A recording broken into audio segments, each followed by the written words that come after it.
রাজার বাড়ি এখন পর্যন্ত তো অনেক দেখেছি, তবে ভাই এই রাজা কিন্তু এখনো জীবিত এবং তার প্রহরীরা বন্দুক হাতে দাঁড়িয়ে আছে, তার রাজাকে পাহারা দিচ্ছে। আর সোনালী কালারের যে গম্বুজটা দেখতে পাচ্ছেন তা কিন্তু আসলেই পুরাটা সোনার, রিয়েল স্বর্ণ। বিশেষ একটি পোশাক ছাড়া এই মসজিদে প্রবেশ করা যায় না।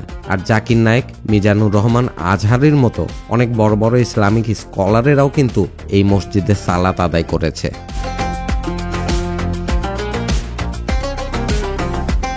কুয়ালালামপুর মালয়েশিয়ার রাজধানী, এটা তো সবাই জানি। তবে ইন্টারেস্টিং ব্যাপার হচ্ছে সরকারি প্রশাসনের কোনো কিছুই নেই এই রাজধানীতে। কিন্তু রাজধানীতেই তো এসব থাকার কথা, তাহলে গেল কোথায়? কুয়ালালামপুর শহর থেকে আজকে যাব ৩৫ কিলোমিটার দূরে পুত্রজায়াতে, এবং ইন্টারেস্টিং অনেক কিছু এক্সপ্লোর করব আপনাদের সাথে নিয়ে। তাহলে চলুন শুরু করা যাক এবারের ভ্রমণ গল্প।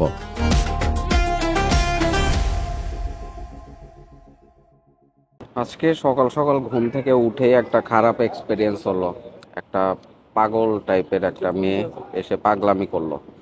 মালয়েশিয়াতে আসার পর থেকেই এরকম কয়েকজন পাগল টাইপের মানুষ রাস্তাঘাটে পেয়েছি যারা একটু পাগলামি করে। মোবাইলটা নিতে চাইলো, দেই নাই আমি। তো এই নিয়ে একটু কথা কাটাকাটি। তো যেহেতু এই ধরনের বিষয় কয়েকবার রাস্তাঘাটে আমার চোখে পড়ছে মালয়েশিয়াতে আসার পর, তাই ভাবলাম ব্যাপারটা আপনাদের সাথেও শেয়ার করি। আর এখন মেইনলি বের হব সিটি ট্যুরের জন্য। আজকে সারাদিনে মালয়েশিয়াতে সিটির আশেপাশে ঘুরে দেখার মতো কি কি আছে সেগুলো এক্সপ্লোর করব। সকাল ৯টার মধ্যে বের হওয়ার প্ল্যানিং থাকলেও একটু লেট হয়ে গেছে আমাদের। ৯টার জায়গায় বেলা ১১টা বেজে গেছে। যাই হোক, বেশ কয়েকদিন যাবৎ বাঙালি খাবার খাওয়া হয় নাই। ম্যাক্সিমাম টাইম ফাস্ট ফুড বা চাইনিজ এসবের উপরেই ছিলাম। তবে আজকে সকালের নাস্তা অনেকদিন পর কেন জানি ভাত ছাড়া জমছে না, তাই খুঁজে খুঁজে ভালো একটা বাংলা খাবারের রেস্টুরেন্ট বের করলাম। এটার নাম ভুইয়ান রেস্টুরেন্ট, আর রেস্টুরেন্টের মালিক একজন বাংলাদেশি, দেশের বাড়ি চাঁদপুরে। সকাল সকাল অনেক কিছু বানিয়ে দোকানের সামনে ডিসপ্লে করে রেখেছে। মনে হচ্ছে বাংলাদেশেরই কোনো এক রেস্টুরেন্টে যেন খেতে এসেছি। গরুর মাংস, হাঁসের মাংস থেকে শুরু করে অনেক পদের ফিশ আইটেম, আর ভর্তা ভাজির তো অভাব নেই। বাড়ির বয়স্ক মানুষদের খুব কমন একটা ধারণা হচ্ছে ছেলে বা মেয়ে দেশের বাইরে থাকে কি খায় না খায়। আসলে বর্তমান সময়ে এসে চিরন্তন সত্য এটাই যে আমরা ম্যাক্সিমামই আমাদের দেশে ফরমালিন দেয়া খাবার খাই। না চাইতেও এই বিষাক্ত ফরমালিনগুলো আমাদের রক্তের সাথে মিশে গেছে। সেই তুলনায় দেশের বাহিরেই অনেক ফ্রেশ এবং হেলদি খাবার পাওয়া যায়। তো যাই হোক, বেশ তৃপ্তি করে খাবারগুলো খেলাম। এরপর কিছু ডেজার্ট আইটেমও ট্রাই করলাম। পুডিং, পায়েস থেকে শুরু করে সব কিছুই আছে, ঠিক একদম বাড়ির খাবারের মতোই। যে দেশগুলোতে আসলে বাংলাদেশি প্রবাসী ভাইরা বেশি থাকে, ওই দেশগুলোতে মনে রাখবেন বাঙালি খাবারও ভালো পাওয়া যায়। যেমনটা একটু আগেই দেখলেন, সব ধরনের খাবার এখানে আছে। মাছ, কত পদের মাছ, কত পদের ভর্তা, সব।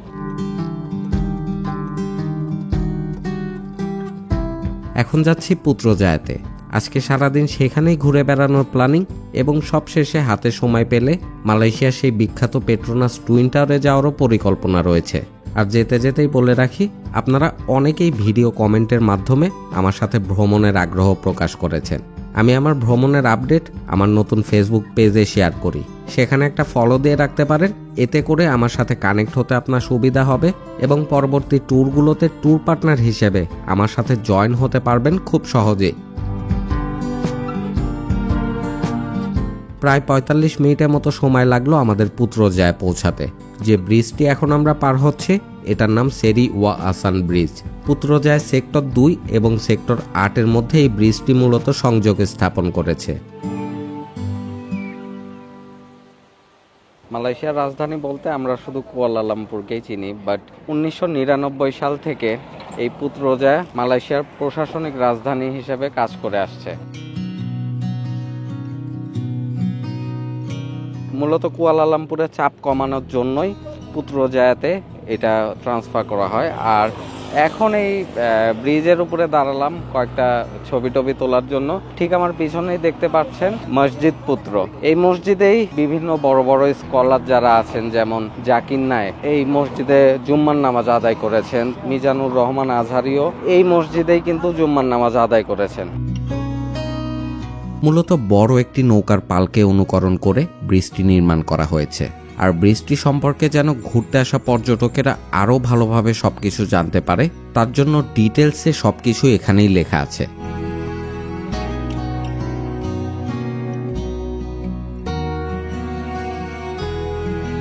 মালয়েশিয়ার এই প্রশাসনিক রাজধানী পুত্রজায়া আসলে কতটা পরিকল্পিত একটি শহর সেটা আসলে বলার অপেক্ষা রাখে না।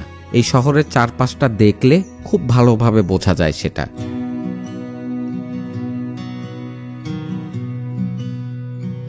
মালয়েশিয়ার প্রথম প্রধানমন্ত্রী তুঙ্কু আব্দুল রহমানের পুত্রের নামে এর নামকরণ করা হয় পুত্রজায়া।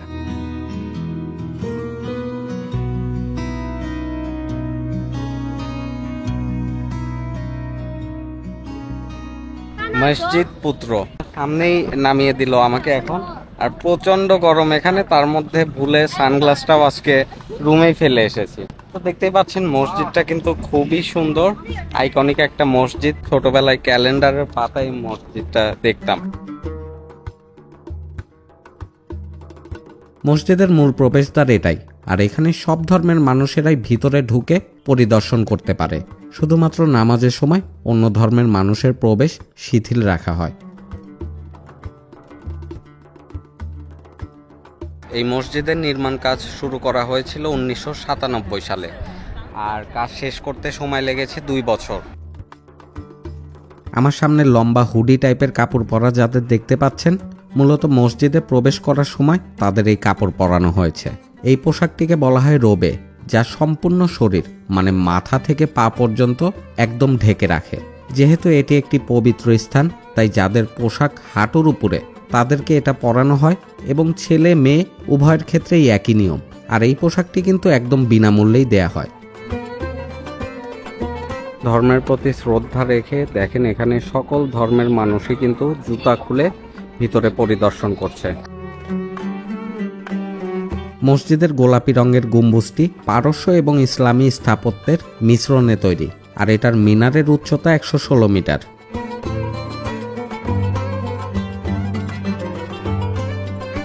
পুরো মসজিদেই সূক্ষ্ম খোদাই ও নকশা করা হয়েছে, যেখানে ইসলামিক জ্যামিতিক নকশার প্রভাব সুস্পষ্ট।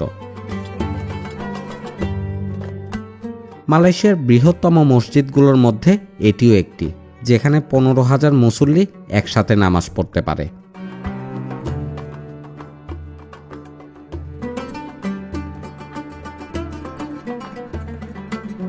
মালয়েশিয়ান 1 রিঙ্গিত মূল্যে এখানে পানি পাওয়া যাবে।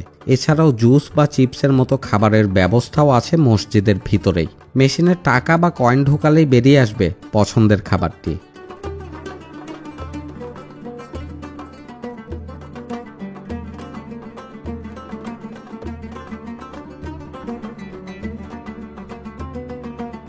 মসজিদের সামনেই রয়েছে প্রেসিডেন্ট হাউস। চলেন এবার সেদিকটা দেখে আসি। অ্যাকচুয়ালি পুত্রজায়া খুবই সাজানো গোছানো পরিকল্পিত একটি শহর। সামনে দেখতে পাচ্ছেন এটাই প্রধানমন্ত্রীর বাসভবন বা দপ্তর। অসাধারণ স্থাপত্য ও নান্দনিক সৌন্দর্যের কারণে এটা দর্শনার্থীদের কাছে একটি বিশেষ আকর্ষণ। মালয়, ইসলামিক এবং ইউরোপীয় স্থাপত্যের একটি চমৎকার মিশ্রণ রয়েছে এই ভবনটিতে। তবে সাধারণ মানুষ এই পর্যন্তই আসতে পারে। যেহেতু এটি একটি উচ্চ নিরাপত্তা বেষ্টিত সরকারি ভবন, তাই দর্শনার্থীদের ভিতরে প্রবেশের কোনো অনুমতি নেই। তবে ভবনের সামনে থাকা খোলা প্রাঙ্গণ পর্যটকদের জন্য পুরোটাই উন্মুক্ত। পুত্র মসজিদের সাথেই সুন্দর একটি ল্যান্ডস্কেপ। পর্যটকদের কাছে এটা অন্যতম ফটোগ্রাফির জায়গা।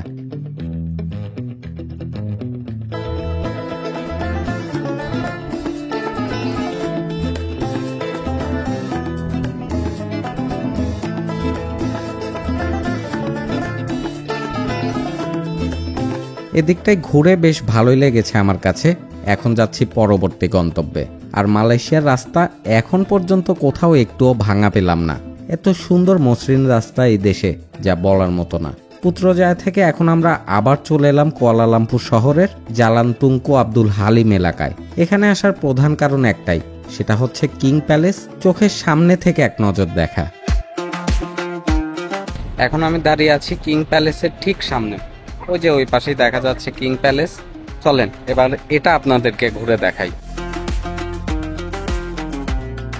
ইস্তানা নেগারা, একটি রাজকীয় প্রাসাদ যা কিং প্যালেস নামেও পরিচিত।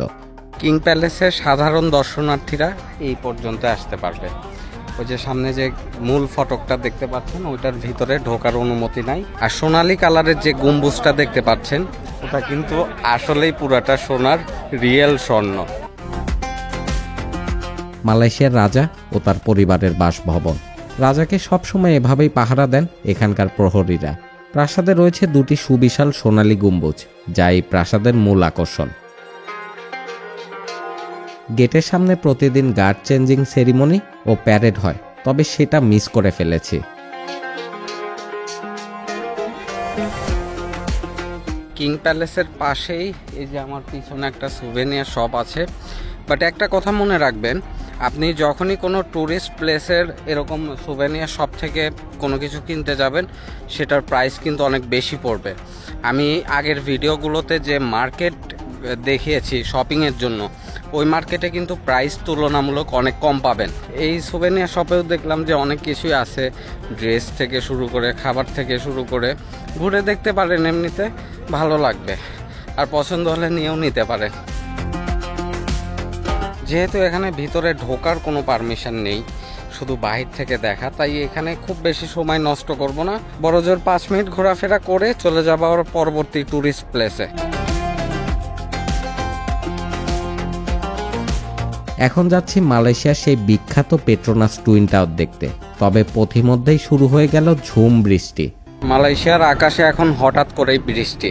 অবশ্য সকাল থেকে যে রোদ আর গরম পড়েছিল, এই বৃষ্টিটা হওয়াতে একটু ঠান্ডা ওয়েদার। আর এখন চলে আসলাম এই যে আমার পিছনে দেখতে পাচ্ছেন এলসিসি টাওয়ার, পেট্রোনাস টাওয়ার বলে। এই যে এইখানে যে প্রথম দিন আসছিলাম, যে পরিমাণ ভিড়ভাট্টা মানুষজন ছিল, সেই তুলনায় এখন বলতে গেলে ফাঁকাই। সন্ধ্যার দিকে বা বিকাল সময় আসলে ছবি তোলার জায়গা পাবেন না, একদম সিরিয়াল দিয়ে দাঁড়িয়ে থাকতে হবে। আর কত রঙে ঢঙে যে মানুষ এখানে ছবি তোলে, সেটা নাই বা বললাম।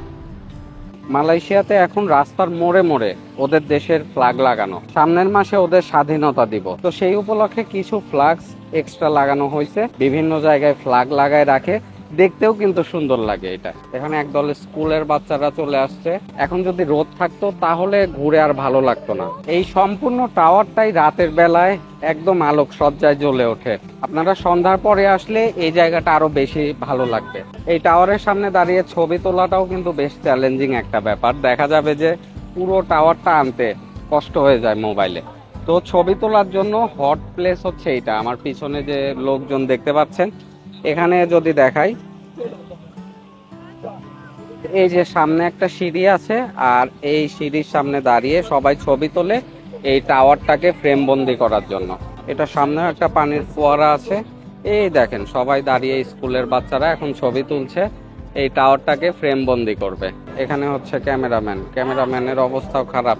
কেউ কেউ দেখলাম যে ছবি তোলার জন্য একদম নিচে শুয়ে পড়ছে, যেন এই টাওয়ারটা পুরো ফ্রেমে আসে। কুয়ালালামপুরের আরো বেশ কিছু জায়গা থেকেই, অনেক দূর থেকে এই টাওয়ারটা কিন্তু চোখে পড়ে। ইতিমধ্যে আমি খুবই কমন একটা প্রশ্ন আপনাদের কাছ থেকে পেয়েছি, সেটা হচ্ছে মালয়েশিয়াতে বর্তমানে কাজের সুযোগ সুবিধা কেমন। এখানে আসার পরে আমি অনেক প্রবাসী ভাইদের সাথে কথা বলেছি, বিশেষ করে যারা 10, 12, 15 বছর যাবত মালয়েশিয়াতে আছে, তারা কিন্তু ভালো একটা পজিশনে অলরেডি চলে গেছে। দেখা যায় যে বাংলাদেশি টাকায় মান্থলি 70,000 থেকে 1.5 লাখ টাকা পর্যন্ত তারা কিন্তু ইনকাম করতে পারছে।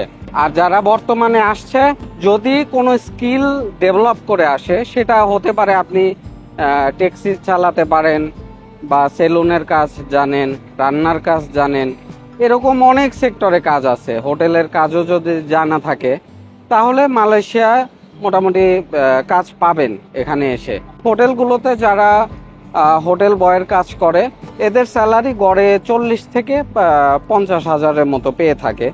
আমি হোটেল বয়ের সাথেও কথা বলেছি একজন, সে আমাকে বিষয়টা জানালো যে তাদের স্যালারি এরকম। আর এর বাইরে এখানে পার্ট টাইম জব করারও সুযোগ আছে। আপনি চাইলে পার্ট টাইমও কাজ করতে পারেন, সেটা আপনার এক্সট্রা ইনকাম হবে, ফ্যামিলিকেও দিতে পারবেন, নিজেও দেখা যাবে যে মোটামুটি ভালোভাবে চলতে পারবেন।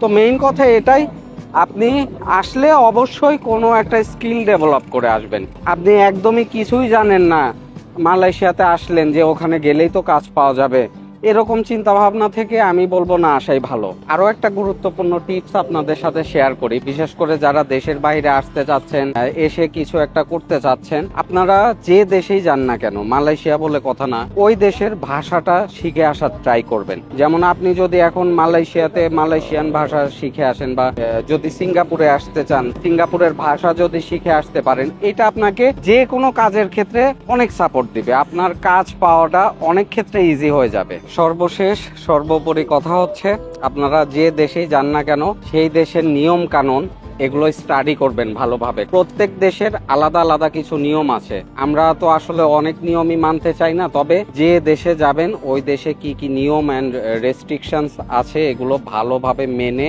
ভালোভাবে স্টাডি করে তারপরে যাবেন। এমনও কিছু আইন আছে যেগুলো লঙ্ঘন করলে আপনার পাসপোর্টও কিন্তু সিজ করে নিতে পারে, তখন কিন্তু দেশে ফেরা নিয়েও অনেক ঝামেলায় পড়বেন।